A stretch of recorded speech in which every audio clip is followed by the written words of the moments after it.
Hello friends, welcome to my channel How To. In this video tutorial, I am going to explain how to enable data saver on Instagram app. So let's start. First of all, open your Instagram app. Then tap on user icon. Then tap on main menu, which is present on your right hand side top corner. At the bottom, you can see settings menu. So tap on settings menu. Now tap on account menu. Then tap on cellular data use.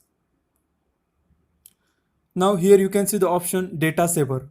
So to enable data saver on Instagram app, click on toggle button. So in this way, we can enable data saver on Instagram app. When we have enabled data saver on Instagram app, then videos won't load in advance and which help us to use less data on Instagram. If you want to disable or turn off data saver mode on the Instagram app, click on the same toggle button. In this way, if you want to turn on again or if you want to enable the data saver on Instagram app, click on the same toggle button. So in this way, we can enable and disable data saver on Instagram app. That's all. Thanks for watching my video. If you are new to my channel, please subscribe my channel How To. Thanks a lot.